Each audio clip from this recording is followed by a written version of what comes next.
यदि आप जीवन की किसी परेशानी से जूझ रहे हैं, तो आज की मंगलवार व्रत कथा आपके लिए बहुत ही कल्याणकारी है। ये कथा, एक नगर में एक वृद्धा रहती थी। उसका एक ही पुत्र था। उस वृद्धा की हनुमान जी पर बहुत गहरी आस्था थी। वह हर मंगलवार का व्रत रखती थी और हनुमान जी की पूजा आराधना करती थी। एक बार हनुमान जी ने अपनी भक्तिनी उस वृद्ध महिला की श्रद्धा का परीक्षण करने का विचार किया। हनुमान जी साधु का वेश धारण कर वृद्धा के घर गए और पुकारने लगे कि है कोई हनुमान भक्त जो हमारी इच्छा पूर्ण करे। तब आवाज उस वृद्धा के कान में पड़ी। पुकार सुनकर वृद्धा जल्दी से बाहर आई और साधु को प्रणाम कर बोली, आज्ञा महाराज। हनुमान वेशधारी साधु बोले, मैं भूखा हूँ, भोजन करूंगा, तुम थोड़ी सी जमीन लीप दो। वृद्धा दुविधा में पड़ गई। अंततः हाथ जोड़कर बोली, महाराज लिपने और मिट्टी खोदने के अतिरिक्त आप कोई दूसरी आज्ञा दें, मैं अवश्य पूर्ण करूंगी। साधु ने 3 बार प्रतिज्ञा कराने के बाद कहा, तू अपने बेटे को बुला, मैं उसकी पीठ पर आग जलाकर भोजन बनाऊंगा। यह सुनकर वृद्धा घबरा गई, परंतु वह प्रतिज्ञाबद्ध थी। उसने अपने पुत्र को बुलाकर साधु को सौंप दिया। साधु वेशधारी हनुमान जी ने वृद्धा के हाथों से ही उसके पुत्र को पेट के बल लेटाया और उसकी पीठ पर आग लगवा दी। आग जलाकर दुखी मन से वृद्धा अपने घर में चली गई।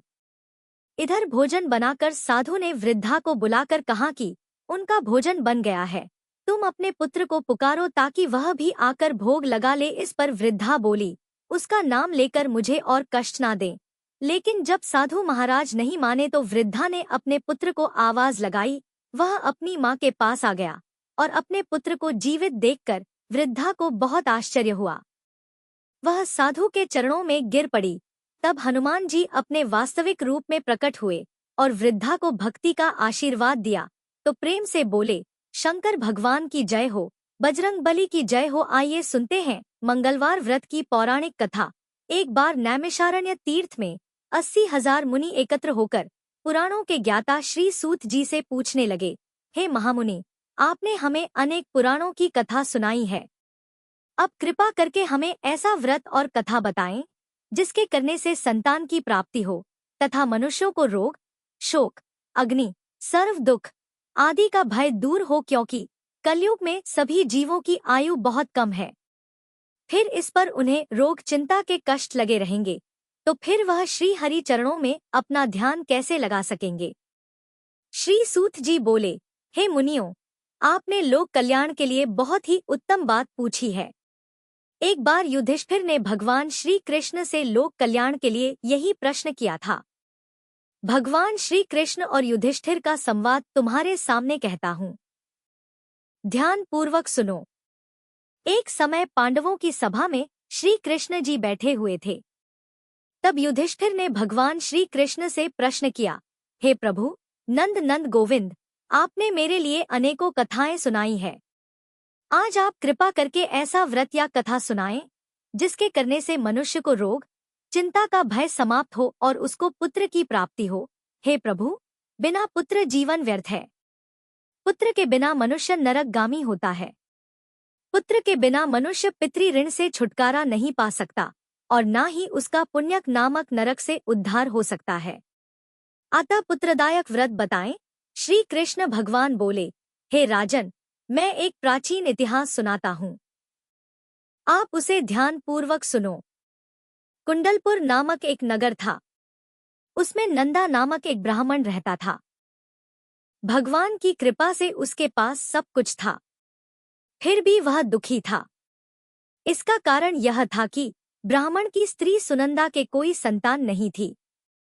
सुनंदा पतिव्रता थी, भक्ति पूर्वक श्री हनुमान जी की आराधना करती थी। मंगलवार के दिन व्रत करके अंत में भोजन बनाकर हनुमान जी की आराधना करती थी। मंगलवार के दिन व्रत करके अंत में भोजन बनाकर हनुमान जी को भोग लगाने के बाद स्वयं भोजन करती थी। एक बार मंगलवार के दिन ब्राह्मणी गृह कार्य की अधिकता के कारण हनुमान जी को भोग नहीं लगा सकी, तो इस पर उसे बहुत ही दुख हुआ। उसने कुछ भी नहीं खाया और अपने मन में प्रण किया कि अब तो अगले मंगलवार को ही हनुमान जी को भोग लगाकर अन्न और जल ग्रहण करूंगी। ब्राह्मणी सुनंदा प्रतिदिन भोजन बनाती, श्रद्धा पूर्वक पति को खिलाती, परंतु स्वयं भोजन नहीं करती और मन ही मन श्री हनुमान जी की आराधना करती थी। इसी प्रकार 6 दिन गुजर गए और ब्राह्मणी सुनंदा अपने निश्चय के अनुसार भूखी, प्यासी, निराहार रही। अगले मंगलवार को ब्राह्मणी सुनंदा प्रातःकाल ही बेहोश होकर गिर पड़ी। ब्राह्मणी सुनंदा की इस असीम भक्ति के प्रभाव से श्री हनुमान जी बहुत प्रसन्न हुए और प्रकट होकर बोले, सुनंदा, मैं तेरी भक्ति से बहुत प्रसन्न हूँ। तू उठ और वर मांग। सुनंदा अपने आराध्य देव श्री हनुमान जी को देखकर आनंद की अधिकता से विवल होकर श्री हनुमान जी के चरणों में गिरकर बोली, हे प्रभु, मेरी कोई संतान नहीं है, कृपा करके पुत्र और कन्या प्रदान करें।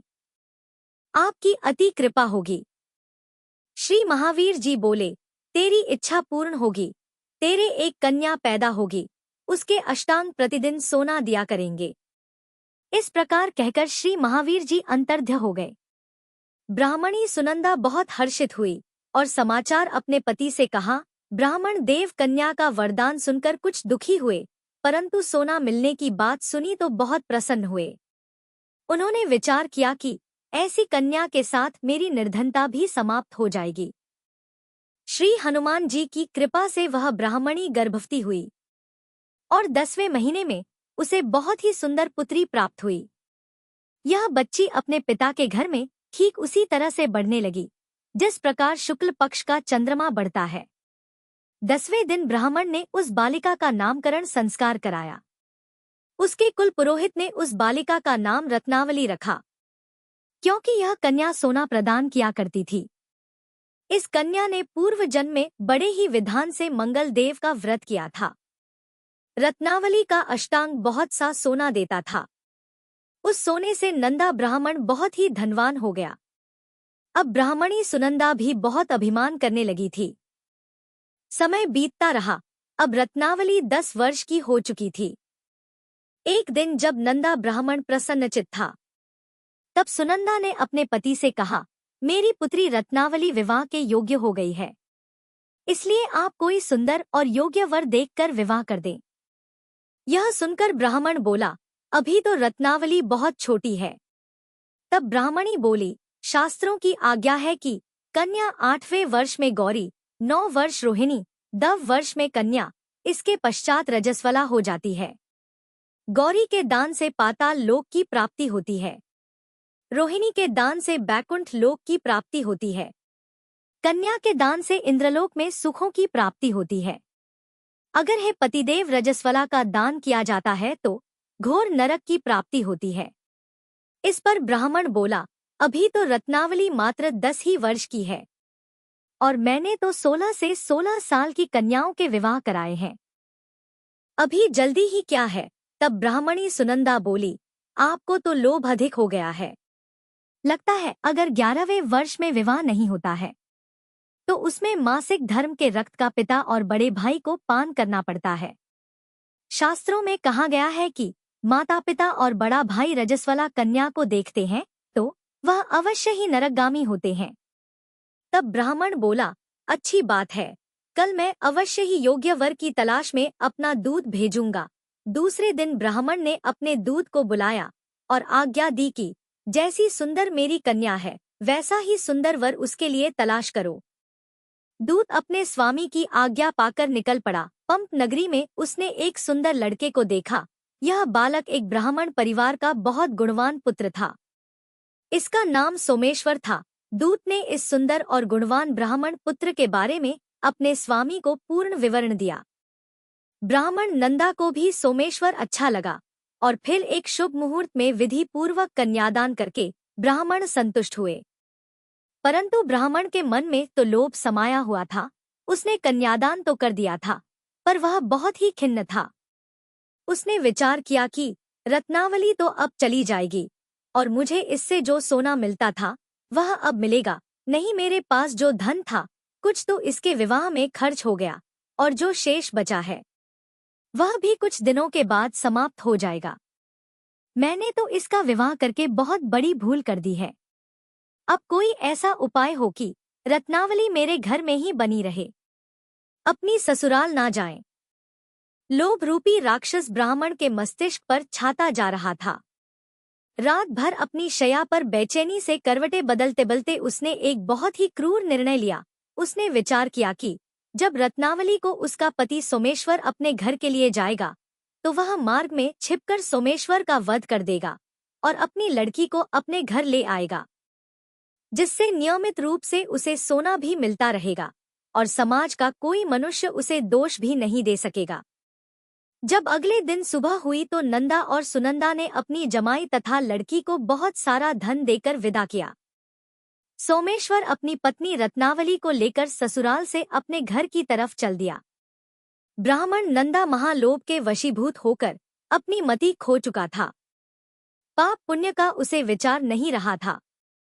अपने भयानक और क्रूर निर्णय को कार्य रूप देने के लिए उसने अपने दूत को मार्ग में अपनी जमाई का वध कराने के लिए भेज दिया था, ताकि रत्नावली से प्राप्त होने वाला सोना उसे हमेशा मिलता रहे और वह कभी निर्धन ना हो। ब्राह्मण के दूत ने अपने स्वामी की आज्ञा का पालन करते हुए उसके जमाई सोमेश्वर का मार्ग में ही वध कर दिया। समाचार प्राप्त कर ब्राह्मण नंदा मार्ग में पहुंचा और रोती हुई अपनी पुत्री रत्नावली से बोला, हे पुत्री, मार्ग में लुटेरों ने पति का वध कर दिया है। भगवान की इच्छा के आगे किसी का वश नहीं चलता है। अब तो घर चल, वहां पर ही रहकर शेष जीवन व्यतीत करना। जो भाग्य में लिखा है वही होगा। अपने पति की अकाल मृत्यु से रत्नावली बहुत दुखी हुई। करुण क्रंदन और रुदन करती हुई अपने पिता से बोली, हे पिताजी, इस संसार में जिस स्त्री का पति नहीं है उसका जीना व्यर्थ है। मैं अपने पति के साथ ही अपने शरीर को जला दूंगी और सती होकर अपने इस जन्म को, माता पिता के नाम को तथा सास ससुर के यश को सार्थक करूंगी। ब्राह्मण नंदा अपनी पुत्री रत्नावली के वचनों को सुनकर बहुत दुखी हुआ। विचार करने लगा कि मैंने व्यर्थ ही जमाई वध का पाप अपने सिर लिया है। रत्नावली तो उसके पीछे अपने प्राण तक देने को तैयार है। मेरा तो दोनों तरफ से मरण हो गया। धन तो अब मिलेगा नहीं। जमाई वध के पाप के फल स्वरूप यम यातना भुगतनी पड़ेगी। यह सोचकर वह बहुत ही दुखी हुआ। सोमेश्वर की चिता बनाई गई। रत्नावली सती होने की इच्छा से अपने पति का सिर अपनी गोद में रखकर चिता में बैठ गई।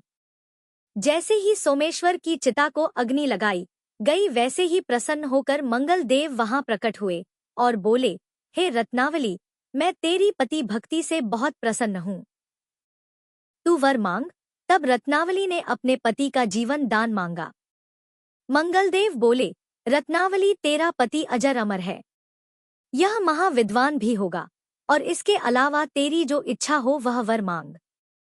तब रत्नावली बोली, हे ग्रहों के स्वामी, यदि आप मुझ पर प्रसन्न हैं तो मुझे यह वरदान दीजिए कि जो भी मनुष्य मंगलवार के दिन प्रातःकाल लाल पुष्प, लाल चंदन से पूजा करके आपका स्मरण करेगा, उसको रोग व्याधि नहीं होगी, स्वजनों से कभी वियोग नहीं होगा, सर्प, अग्नि तथा शत्रुओं का भय नहीं रहेगा, और जो स्त्री मंगलवार का व्रत करेगी वह कभी विधवा नहीं होगी। मंगलदेव ने तथास्तु कहकर अंतर्ध्य हो गए। सोमेश्वर मंगलदेव की कृपा से जीवित हो उठा। रत्नावली अपने पति को पुनः प्राप्त कर बहुत प्रसन्न हुई और मंगलदेव का व्रत प्रत्येक मंगलवार को करके व्रतराज और मंगलदेव की कृपा से इस लोक में सुख ऐश्वर्य को भोगते हुए अंत में अपने पति के साथ स्वर्ग लोक को गए। प्रेम से बोलिए, जय श्री हनुमान। आइए अब सुनते हैं श्री राम नाम की महिमा। लंकापति रावण के वध के बाद जब अयोध्यापति प्रभु श्री राम की कीर्ति दूर दूर तक फैल रही थी और वह मर्यादा पुरुषोत्तम कहलाने लगे थे, तब एक दिन महादेव शिव की इच्छा भी मर्यादा पुरुषोत्तम श्री राम से मिलने की हुई। पार्वती जी को संग लेकर महादेव जी कैलाश पर्वत से उतरकर अयोध्या नगरी के रास्ते पर चल पड़े। भगवान शिव और मां पार्वती को अयोध्या आया देखकर राम जी बहुत खुश हुए। माता जानकी ने उनका उचित आदर सत्कार किया और स्वयं भोजन बनाने के लिए रसोई में चली गई। इस बीच भगवान शिव ने श्री राम जी से पूछा, आपके सेवक हनुमान जी दिखाई नहीं दे रहे हैं। तब श्री राम बोले, वे बगीचे में हैं। शिव जी ने श्री राम जी से बगीचे में जाने की अनुमति मांगी और पार्वती जी का हाथ थामकर बगीचे में आ गए। बगीचे की खूबसूरती देखकर उनका मन मोहित हो गया। आम के एक घने वृक्ष के नीचे हनुमान जी दीन दुनिया से बेखबर गहरी नींद में सोए हुए थे और एक लय में खर्राटों से राम नाम की ध्वनि उठ रही थी। चकित होकर शिवजी और माता पार्वती एक दूसरे की ओर देखने लगी। माता पार्वती मुस्कुरा उठी और वृक्ष की डालियों की ओर इशारा किया। राम नाम सुनकर पेड़ की डालियां भी झूमने लगी थी और इनके बीच से भी राम नाम उच्चारित हो रहा था। शिवजी इस राम नाम की धुन में मस्त मगन होकर खुद भी राम राम कहकर नाचने लगे। माता पार्वती जी ने भी अपने पति का अनुसरण किया और अपने कोमल पैर थिरकाने लगी। शिवजी और माता पार्वती जी के नृत्य से ऐसी झनकार उठी कि स्वर्ग लोक के देवता गण भी आकर्षित होकर बगीचे में आ गए और राम नाम की धुन में सभी मस्त हो गए। माता जानकी भोजन तैयार करके प्रतीक्षा कर रही थी, परंतु संध्या गिरने पर भी अतिथि नहीं पधारे। तब अपने देवर लक्ष्मण जी को बगीचे में भेजा। लक्ष्मण जी तो स्वयं को श्री राम का सेवक ही मानते थे, इसलिए बगीचे में आकर जब उन्होंने धरती पर स्वर्ग का नजारा देखा तो स्वयं भी राम नाम की धुन में झूम उठे। महल में माता जानकी जी परेशान हो रही थी कि अभी तक भोजन ग्रहण करने कोई भी क्यों नहीं आया। उन्होंने श्री राम जी से कहा, भोजन ठंडा हो रहा है, चलिए हम ही जाकर बगीचे में से सभी को ले आए। तब जब राम जी बगीचे में गए तो वहां राम नाम की धूम मची हुई थी। हनुमान जी गहरी नींद में सोए हुए थे और उनके खर्राटों से अभी तक राम नाम ही निकल रहा था। श्री राम भाव विह्वल हो उठे। राम जी ने हनुमान जी को नींद से जगाया और प्रेम से उनकी तरफ निहारने लगे। हनुमान जी प्रभु को आया देखकर शीघ्रता से उठकर खड़े हो गए। नृत्य की सभा भंग हो गई। शिव जी खुले कंठ से हनुमान जी की राम भक्ति की सराहना करने लगे। हनुमान जी सकुचाए, लेकिन मन ही मन खुश हो रहे थे। श्री सियाराम ने भोजन करने का आग्रह भगवान शिव जी से किया। सभी लोग महल में भोजन करने के लिए चल पड़े। माता जानकी जी भोजन परोसने लगी। हनुमान जी को भी श्री राम जी ने पंक्ति में बैठने का आदेश दिया। हनुमान जी बैठ तो गए, परंतु आदत ऐसी थी कि राम जी के भोजन परोसने के उपरांत ही सभी लोग भोजन करते थे। आज श्री राम के आदेश से पहले भोजन करना पड़ रहा था। माता जानकी हनुमान जी को भोजन परोसती जा रही थी, परंतु हनुमान जी का पेट ही नहीं भर रहा था। सीता जी कुछ समय तक तो उन्हें भोजन परोसती रही, फिर समझ गई कि इस तरह से तो हनुमान जी का पेट नहीं भरेगा। उन्होंने तुलसी के एक पत्ते पर राम नाम लिखा और भोजन के साथ हनुमान जी को परोस दिया। तुलसी पत्र खाते ही हनुमान जी को संतुष्टि मिली और वह भोजन खाकर उठकर खड़े हो गए। भगवान शिव शंकर ने प्रसन्न होकर हनुमान जी को आशीर्वाद दिया कि आपकी राम भक्ति युगों युगों तक याद की जाएगी और आप संकट मोचन के नाम से जाने जाएंगे। यही थी आज की मंगलवार व्रत की पावन कथा। यदि यह कथा आपके मन को अच्छी लगी हो तो वीडियो को लाइक करें